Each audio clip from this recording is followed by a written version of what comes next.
Sir, हमारे segment का नाम है पूर्वांचल कितना सेहतमंद। और अगर हम पूरे प्रदेश की सेहत की बात करें तो हमने देखा कि जापानी बुखार ने, इंसेफ्लाइटिस ने किस तरह से मासूम बच्चों को अपना शिकार बनाया और दूसरे संक्रामक रोगों ने। अगर हम 2017 से पहले जाए तो उस वक्त ये कल्पना करना कि इंसेफ्लाइटिस खत्म हो जाएगा कल्पना से भी परे था। अब ये हो पा रहा है, कैसे हो पाया? 2017 के पहले की अगर हम बात करते हैं, बहुत सारे सरकारें आई थी, बहुत सारे बड़े बड़े मंत्री और नेता इस पूर्वांचल के धरती पर आए थे और उन्होंने बहुत सारे वादे भी किए थे कि जापानी इंसेफ्लाइटिस और एईएस जैसे गंभीर बीमारियों को पूरी तरह मिटा देंगे और कम से कम बीआरडी मेडिकल कॉलेज में एक बहुत एडवांस लैब तैयार करेंगे जिससे उसका पूरा जांच हो सकता है और उससे संबंधित एक पूरी व्यवस्था बनाएंगे। ये हम लोग पिछले 2012 से सुनते सुनते हम लोग 2017 में जब आए और क्योंकि यशस्वी मुख्यमंत्री आदरणीय योगी आदित्यनाथ जी के एजेंडा में पहले ही से था जब वो सांसद थे और कई बार उन्होंने इस बात को संसद में उठाया था, तो उसमें पहले सबसे प्राथमिकता पर जेई और एईएस के समाप्त करने के लिए, उसका उन्मूलन करने के लिए उनके एजेंडा में होने के नाते उन्होंने पूरा नए लैब का एक तैयार किया, उसको स्थापित किया और उससे जुड़ा हुआ एक अंतर विभागीय समन्वय तैयार करके सभी विभागों को एक साथ बैठा के ऊपर से लेकर नीचे तक 100% वैक्सीनेशन जेई का करना प्रारंभ किया और अभियान की तरफ करके तब जाके, और उसके साथ जो और विभाग जो जुड़े होते जिसमें सफाई होता है, उसमें कई स्कूलों की बात होती है, वहाँ बच्चे को निरीक्षण करना होता है, परीक्षण करना होता है, इस सब लेके जब हम लोग ने एक साथ इसको जब टेकअप किया तब जाके हमारे फिगर्स बिल्कुल 0 तक आने लग गए थे। जी, तो एक बार तालियां हो जाए जोरदार, क्योंकि वाकई वो स्थिति ऐसी थी जब हमने देखा कि योगी आदित्यनाथ जी किस कदर गंभीर थे और वो भावुक हो उठते थे इसका जिक्र करते हुए। जी जी सर, अगर हम बात भावनाओं की करें तो बीते 1.5 साल कोविड की भेंट चढ़ गए। हम सब ने बहुत करीब से देखा इस आपदा को, कह लीजिए, या जो भी हुआ उसको बयां कर पाना मुश्किल है, लेकिन उत्तर प्रदेश के अंदर दोनों ही वेव्स के बीच, दोनों ही लहरों के बीच जिस तरह से स्ट्रैटेजी अपनाई गई, इतना बड़ा राज्य और इतनी तत्परता के साथ कदम उठाए गए, ये कैसे हो पाया मुमकिन और किस तरह से आपने स्ट्रैटेजी को ग्राउंड पर आपने इम्प्लीमेंट किया? ये एक आपदा था, वैश्विक महामारी था कोविड, जो पूरे विश्व में पहली बार फैल गया था जी। और स्वाभाविक है, वैश्विक महामारी होने के नाते एक नया वायरस के रूप में इसका जानकारी किसी को भी नहीं था पूरे विश्व में। और इसीलिए जैसे उत्तर प्रदेश और भारत के अंदर उत्तर प्रदेश जैसे बड़ी आबादी की चिंता प्रधानमंत्री से लेके सबको चिंता थी कि अगर उत्तर प्रदेश में हम इसको संभाल नहीं पाएंगे तो आगे क्या हो सकता है। इस बात को पूरी तरह से आश्वस्त हमारे आदरणीय मुख्यमंत्री जी ने करा भी और उसके बाद हम लोग की टीम 11 के बैठकें शुरू हुई। टीम 11 के बैठकों में हम लोग ने एक व्यवस्था, एक प्रबंधन बनाया, अंतर विभागीय समन्वय बनाया और उस कोविड को कैसे लड़ा जा सकता है, क्या क्या संसाधन हमको तत्काल तैयार करना है, वो हम लोग ने डे 1 से शुरू किया। और सबसे बड़ी बात ये थी कि सबसे पहले टेस्टिंग करने मुझे आज भी याद है 2020 में 8 मार्च को पहला केस हमारा इटली से जो पर्यटक आए थे वो आगरा में आए थे और हमारे पास टेस्टिंग का एक लैब था किंग जॉर्ज मेडिकल यूनिवर्सिटी में जो 70 टेस्ट करता था प्रतिदिन। बेड्स की व्यवस्था हमारी नहीं थी, तो वो पहला केस जो 3-4 परिवार के लोग आए थे उनको हमको सफदरजंग भेजना पड़ा। सुकुशल वो लोग लौट आए, ठीक था, मगर उसके बाद पहला प्राथमिकता हमारा था कि टेस्टिंग लैब्स हम इंक्रीज़ करें तत्काल।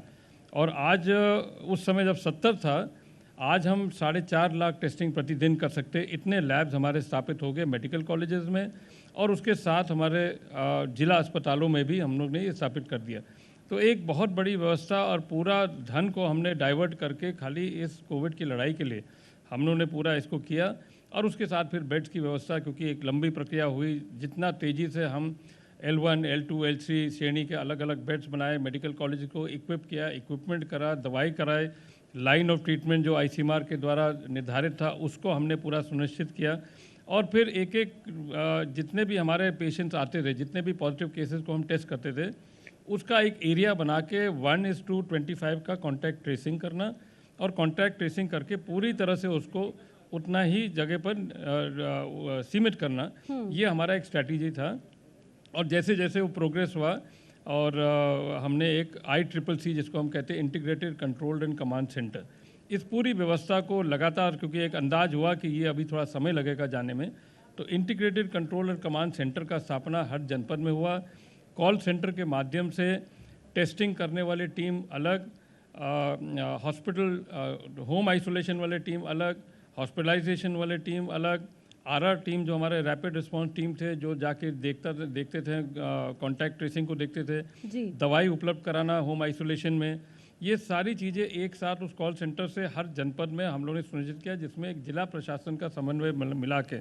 उनके माध्यम से हम लोग ने इसको सुनिश्चित किया। तो एक बार जब एक व्यवस्था बन गई, एक प्रबंधकीय व्यवस्था बन गई और स्मूथली चलने लगा, जी तो चाहे जितने भी केसेस हमारे निकलते थे जिस जनपद से, उसको कंट्रोल करना, उसको वहाँ पर कॉर्डन करना, उसको सब कुछ हम लोग आराम से कर देते थे, कोई दिक्कत कहीं नहीं हुई। आगे समस्या जो आई वो तो आप हम सभी जानते हैं कि 2020 के बाद जो कोरोना दोबारा जब आया, जी इसका स्ट्रेन थोड़ा बदल के आया जो किसी को भी जानकारी नहीं था, और इस ट्रेन के माध्यम से पूरे विश्व में और पूरे देश में, और स्वाभाविक है कि उत्तर प्रदेश भी जितना बड़ा आबादी है, बिल्कुल, तो हम उसको भी हमने फेस किया, क्योंकि उसमें वायरस का स्ट्रेन जब बदलता है तो उसके साथ ऑक्सीजन की डिमांड बढ़ गई, लंग्स को ज़्यादा इफेक्ट करने लगा, लाइन ऑफ ट्रीटमेंट फिर बदलना पड़ा हम लोग को ICMR के गाइडलाइन पर, और फिर हमने अपनी व्यवस्था भी बदली। जो L1 की व्यवस्था थी उसको समाप्त करके L2 और L3 किया, जहां हमने ऑक्सीजन ज़्यादा भरने शुरू किए। देश के प्रधानमंत्री ने इस बात की चिंता की और जितने भी हमारे देश के अंदर मैन्युफैक्चरिंग यूनिट थे ऑक्सीजन के, उसको पूरी तरह से टेक ओवर करके और आवंटन हर प्रदेश को किया। और जैसे आप जानते हैं कि हमारा आवंटन बोकारो से आ रहा था, जामनगर से आ रहा था, हम ट्रेन से ला रहे थे, प्लेन से ला रहे थे, रोड से ला रहे थे, हर हालत में हमको 800 मेट्रिक टन जो हमको लाना था वो हम ला के उसको हॉस्पिटल्स को हम लोग ने मैनेज किया। गवर्नमेंट हॉस्पिटल्स जो हमसे जुड़े हुए जो मेडिकल कॉलेजेस थे निजी वाले, उनको मेंटेन करना, और उसके साथ जितने भी हमारे एग्जिस्टिंग जो मौजूदा हमारे ऑक्सीजन प्लांट्स थे, कई प्लांट्स हमारे ऐसे थे जो किसी कारण से पहले से बंद पड़े हुए थे, वाराणसी में बंद पड़े हुए थे, इधर संत कबीर नगर में बंद पड़े थे, गोरखपुर में थे, इनको पुनः जीवित किया हम लोग ने, सहयोग किया, सहायता दिया, आर्थिक सहायता दिया, पुनः जीवित करके इनको भी हम लोग ने प्रोत्साहन देके इनसे भी ऑक्सीजन का मैन्युफैक्चरिंग शुरू किया। इनके द्वारा हमारे जो शुगर मिल्स हैं उनके माध्यम से भी ऑक्सीजन के प्लांट्स तैयार किए गए, उनके माध्यम से ऑक्सीजन जनरेटिंग सिलेंडर्स हम लोग ने तैयार किया। और चारों तरफ से आप देखे होंगे प्रधानमंत्री ने लगभग 5,000 मेट्रिक टन तो खाली विदेश से भी उनने डायरेक्ट मंगाया। तो जो जैसे परिस्थिति थी सेकेंड वेव का, उस परिस्थिति के अनुकूल हमने उसको मेंटेन किया, अपनी प्रबंधकीय व्यवस्था को और बदला और उसमें तेज़ी लाए, और तब जाके हम इस कोविड को नियंत्रण कर पाए। जो आज के दिन जो आज देखते हैं, आज के फिगर्स तो मुश्किल से 7 या 8 पूरे प्रदेश में आता है। तो कहा भी गया ना कि मन के हारे हार है, मन के जीते जीत। तो जो डे 1 से व्यवस्था आपने बनाई